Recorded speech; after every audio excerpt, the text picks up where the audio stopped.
ನೋಡಿ ಮತ್ತೊಂದು breaking update ಇದೆ, ನೋಡ್ತಾ ಹೋಗೋಣ. ಕೋಟಿಕಾರ್ ಉಲ್ಲಾಳ ಬ್ಯಾಂಕ್ ದರೋಡೆ ಪ್ರಕರಣಕ್ಕೆ ಸಂಬಂಧಪಟ್ಟಂತೆ ಹಿರಿಯ ಪೊಲೀಸ್ ಅಧಿಕಾರಿಗಳ ಜೊತೆ ಮುಖ್ಯಮಂತ್ರಿ ಸಿದ್ದರಾಮಯ್ಯನವರ ಮೀಟಿಂಗ್. ಆರೋಪಿಗಳು ಹಾಡಹಗಲೇ ಪರಾರಿಯಾಗಿದ್ದಕ್ಕೆ ಸಿದ್ದರಾಮಯ್ಯನವರು ಗರಂ ಆಗಿದ್ದಾರೆ. ಸಿಸಿಟಿವಿ ಜೊತೆಗೆ ಎಲ್ಲ ಟೋಲ್ಗಳ ತಪಾಸಣೆಗೆ ಸೂಚನೆಯನ್ನ ಕೊಟ್ಟಿದ್ದಾರೆ. ಮಂಗಳೂರಿನಲ್ಲಿ ಹಿರಿಯ ಪೊಲೀಸ್ ಅಧಿಕಾರಿಗಳ ಜೊತೆ ತುರ್ತು ಸಭೆಯನ್ನು ನಡೆಸಿದ್ದಾರೆ. ಸಭೆಯಲ್ಲಿ ಶೀಘ್ರ ಆರೋಪಿಗಳ ಬಂಧನವಾಗಬೇಕು ಅಂತ ಸೂಚನೆಯನ್ನ ಕೊಟ್ಟಿದ್ದಾರೆ. ಈ ಸಭೆಯಲ್ಲಿ ಪಶ್ಚಿಮ ಐಜಿಪಿ ಅಮಿತ್, ಪೊಲೀಸ್ ಆಯುಕ್ತರು ಸಿಂಗ್, ಅನುಪಮ್ ಅಗರ್ವಾಲ್, ಪೊಲೀಸ್ ವರಿಷ್ಠಾಧಿಕಾರಿ ಯತೀಶ್, ಡಿವೈಎಸ್ಪಿ ಸೇರಿದಂತೆ ಹಿರಿಯ ಪೊಲೀಸ್ ಅಧಿಕಾರಿಗಳೊಂದಿಗೆ ಚರ್ಚೆಯನ್ನು ನಡೆಸಿದ್ದಾರೆ ಮತ್ತು ಸೂಚನೆಯನ್ನು ಸಿದ್ದರಾಮಯ್ಯನವರು ಕೊಟ್ಟಿದ್ದಾರೆ. ಯಾಕಂದರೆ ಗಮನಿಸಬೇಕು, ಬೀದರ್ ಘಟನೆ ಇನ್ನೂ ತಲೆಯಲ್ಲಿ ಹಾಗೇ ಇರೋ ಸಂದರ್ಭದಲ್ಲಿ ದಕ್ಷಿಣ ಕನ್ನಡದಲ್ಲಿ ನೋಡಿ ಯಾರೋ ದರೋಡೆಕೋರರು ಎಂಟ್ರಿ ಕೊಡ್ತಾರೆ. ಅಂದಾಜು 4-5 ಸಿಬ್ಬಂದಿ ಇದ್ದಾರೆ. ಬ್ಯಾಂಕಿಗೆ ಡೈರೆಕ್ಟ್ ಎಂಟ್ರಿ ಕೊಡ್ತಾರೆ. ಮತ್ತು ನಾನು ಆಗಲೇ ಉಲ್ಲೇಖ ಮಾಡಿದ ಹಾಗೆ ಪ್ರೆಸೆಂಟ್ ಸಿಚುವೇಶನ್ಸ್ ಏನಿದೆ ಅದನ್ನು ಚೆನ್ನಾಗಿ ಅಬ್ಸರ್ವ್ ಮಾಡಿರೋ ಹಂಗೆ ಕಾಣುತ್ತೆ. ನೋಡಿ, ಸಿದ್ದರಾಮಯ್ಯನವರು ಪ್ರವಾಸದಲ್ಲಿದ್ದಾರೆ. ನೋಡಿ, ಮಂಗಳೂರು ಪ್ರವಾಸದಲ್ಲಿದ್ದ ಸಂದರ್ಭದಲ್ಲಿ ಸಿದ್ದರಾಮಯ್ಯನವರು ಸೆಕ್ಯೂರಿಟಿಗೆ ಡೆಫಿನೆಟ್ಲಿ ಪೊಲೀಸ್ ಹೋಗುತ್ತೆ ಎನ್ನುವಂತಹ ಖಚಿತ ಮಾಹಿತಿ ಇದ್ದ ಸಂದರ್ಭದಲ್ಲಿ ಪೊಲೀಸರ ಚಲನವಲನ ಯಾವಾಗ ಕಡಿಮೆ ಇದೆ, ಜನಸಾಮಾನ್ಯರು ಬ್ಯಾಂಕಿಗೆ ಅಂದಾಜು ಮಧ್ಯಾಹ್ನದ ಸುಮಾರಿಗೆ ಅಷ್ಟಾಗಿ ಹೋಗೋದಿಲ್ಲ. ಬ್ಯಾಂಕ್ ಸಿಬ್ಬಂದಿ ಅಂದಾಗ ಅಂದಾಜು 4-5 ಮಂದಿ ಇದ್ದಾರೆ. ಈ ದೃಶ್ಯಾವಳಿ ನೋಡಿದ್ರೆ 2 ಲೇಡೀಸೇ ಇದ್ದಾರೆ, 3 ಜೆಂಟ್ಸ್ ಇರ್ಬೋದು. ಸೊ ಈ ಸಮಯವನ್ನು ಕಾದು ಪ್ಲ್ಯಾನ್ ಮಾಡಿ ದರೋಡೆಗೆ ಮುಂದಾಗಿದ್ದಾರೆ ಅನ್ನೋದು ಸ್ಪಷ್ಟವಾಗುತ್ತೆ. ಸೊ ಇದೆಲ್ಲವನ್ನು ಗಮನಿಸಿರುವಂಥ ಮುಖ್ಯಮಂತ್ರಿ ಸಿದ್ದರಾಮಯ್ಯನವರು ಆದಷ್ಟು ಬೇಗ ಆ ದರೋಡೆಕೋರರನ್ನ ಹಿಡಿಬೇಕು ಅನ್ನುವಂಥ ಸೂಚನೆಯನ್ನು ಕೊಟ್ಟಿದ್ದಾರೆ. ಈ ಬಗ್ಗೆ ಹೆಚ್ಚಿನ ಮಾಹಿತಿಯನ್ನು ನಮ್ಮ ಪ್ರತಿನಿಧಿ ಪ್ರಶೋಭ್ ನೀಡಿದ್ದಾರೆ. ಪ್ರಶೋಭ್, ಬೀದರ್ ಆಯಿತು, ಇದೀಗ ಕೋಟೆಕಾರ್ ಉಲ್ಲಾಳ ಬ್ಯಾಂಕ್ನಲ್ಲೂ ಕೂಡ ದರೋಡೆ ಆಗಿರುವಂಥದ್ದು. ಮುಖ್ಯಮಂತ್ರಿ ಸಿದ್ದರಾಮಯ್ಯನವರ ತುರ್ತು ಸಭೆಯ ಹೈಲೈಟ್ಸ್ ಏನು ಸೂಚನೆ ಕೊಟ್ಟಿದ್ದಾರೆ? ಒಂದು ಸಮಗ್ರವಾಗಿ ಒಂದಷ್ಟು ಹಿರಿಯ ಪೊಲೀಸ್ ಅಧಿಕಾರಿಗಳ ಜೊತೆ ಸಿಎಂ ಸಿದ್ದರಾಮಯ್ಯ ಅವರು ಮೀಟಿಂಗ್ ಮಾಡುವಂತದ್ದು. ಮುಖ್ಯವಾಗಿ ಅವರು ಸಿಎಂ ಸಿದ್ದರಾಮಯ್ಯ ಅವರು ಹಿರಿಯ ಪೊಲೀಸ್ ಅಧಿಕಾರಿಗಳಿಗೆ ಪ್ರಶ್ನೆ ಮಾಡಿದ್ದಾರೆ. ನೀವೆಲ್ಲ ಇದ್ದು ಯಾಕೆ ಹೀಗಾಯ್ತು, ಮತ್ತೆ ಆರೋಪಿಗಳು ಸಲೀಸಾಗಿ ತಪ್ಪಿಕೊಂಡು ಹೋಗಿದ್ದು ಹೇಗೆ, ಮತ್ತೆ ಇಷ್ಟು ಟೋಲ್ಗಳನ್ನು ದಾಟಿ ಹೋಗಿದ್ದಾರೆ. ಈ ತರ ಟೋಲ್ಗಳನ್ನ ದಾಟ್ಕೊಂಡು ಹೋಗ್ಬೇಕಾದ್ರೆ ಒಂದಷ್ಟು ಸೆಕ್ಯೂರಿಟಿಗಳನ್ನ ಟೈಟ್ ಮಾಡ್ಬೇಕಾಗಿತ್ತು. ಸೊ ಪ್ರಿಕಾಷನರಿ ಮೆಷರ್ಸ್ ಏನು ತಗೊಂಡಿಲ್ಲ. ಈ ರೀತಿ ಆದ್ರೆ ರಾಜ್ಯ ಸರ್ಕಾರದ ಕಾನೂನು ಸುವ್ಯವಸ್ಥೆ ಯಾವ ರೀತಿ ಕಾಪಾಡ್ಕೋತೀರಾ?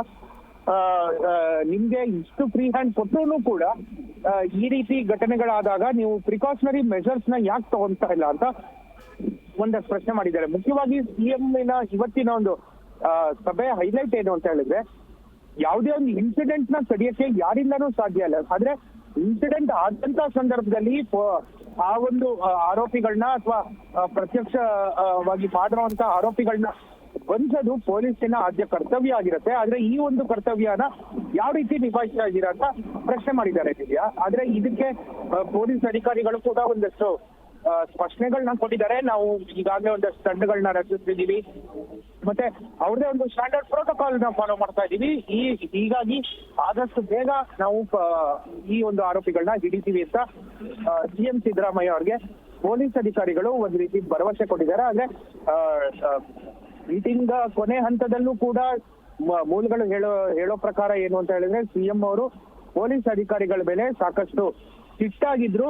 ಈ ರೀತಿ ಮಾಡಿದ್ರೆ ಯಾವುದೇ ಕಾರಣಕ್ಕೂ ಸರ್ಕಾರ ಸಹಿಸಲ್ಲ ಅಂತ ಒಂದಷ್ಟು ಸ್ಟ್ರಿಕ್ಟ್ ವಾರ್ನಿಂಗ್ ಗಳನ್ನ ಪೊಲೀಸ್ ಅಧಿಕಾರಿಗಳಿಗೆ ಸಿಎಂ ಸಿದ್ದರಾಮಯ್ಯ ಅವರು ಕೊಟ್ಟಿದ್ದಾರೆ.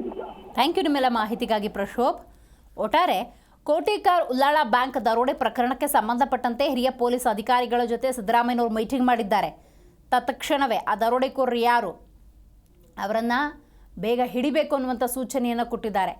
ಸಭೆಯುದ್ದಕ್ಕೂ ಕೊಂಚ ಸಿಎಂ ಗರಂ ಆಗಿದ್ರು. ಕಾರಣ ನೋಡಿ, ಬೀದರ್ನಲ್ಲಿ ಘಟನೆ ಆಗಿದೆ, ಆಗಿ ಇಮಿಡಿಯೇಟ್ ನೆಕ್ಸ್ಟ್ ಮೂಮೆಂಟಲ್ಲೇ ನೋಡಿ ಮತ್ತೊಂದು ದಕ್ಷಿಣ ಕನ್ನಡದಲ್ಲಿ ಆಗಿರುವಂಥ ಘಟನೆ. ಇದನ್ನು ಹೇಗೆ ಒಬ್ಬ ಮುಖ್ಯಮಂತ್ರಿಗಳು ಸಹಿಸ್ಕೊಳ್ಳೋದಕ್ಕೆ ಸಾಧ್ಯ? ಹಾಗಾಗಿ ಕೊಂಚ ಗರಂ ಆಗಿದ್ರು, ಸಿಟ್ಟಾಗಿದ್ರು.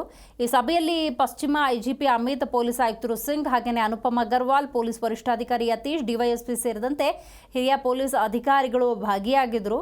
ಹಿರಿಯ ಪೊಲೀಸ್ ಅಧಿಕಾರಿಗಳೆಲ್ಲರೂ ಕೂಡ ಸಿದ್ದರಾಮಯ್ಯನವರಿಗೆ ಒಂದು ಭರವಸೆಯನ್ನು ಕೊಟ್ಟಿದ್ದಾರೆ, ಆದಷ್ಟು ಬೇಗ ದರೋಡೆಕೋರರನ್ನ ಹಿಡಿತೀವಿ ಅಂತ ಹೇಳಿ. ಸೊ ಹಾಗಾಗಿ ನೋಡಬೇಕು ಈ ಪೊಲೀಸ್ ತನಿಖೆ ಅನ್ನೋದು ಎಲ್ಲಿವರೆಗೆ ಹೋಗುತ್ತೆ, ದರೋಡೆಕೋರರನ್ನ ಯಾವಾಗ ಪೊಲೀಸ್ ಇಲಾಖಾ ಸಿಬ್ಬಂದಿ ಹಿಡಿತಾರೆ ಅನ್ನೋದನ್ನು ಕಾದು ನೋಡಬೇಕಾಗಿದೆ.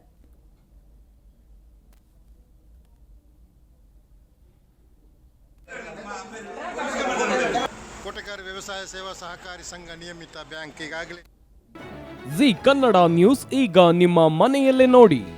ಎಲ್ಲ ಕೇಬಲ್ಗಳಲ್ಲಿ ಈಗ ಲಭ್ಯ.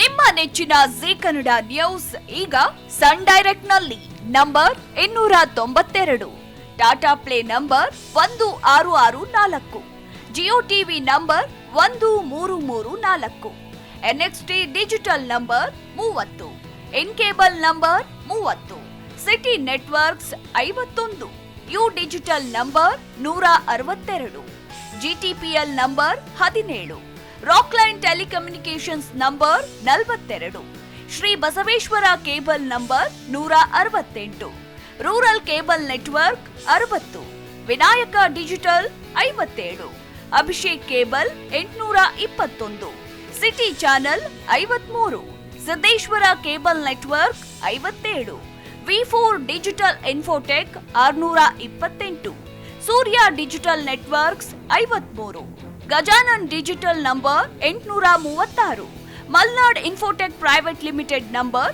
56, Metrocast number 830, victory digital number 167ರಲ್ಲಿ ನೋಡಿ ಆನಂದಿಸಿ.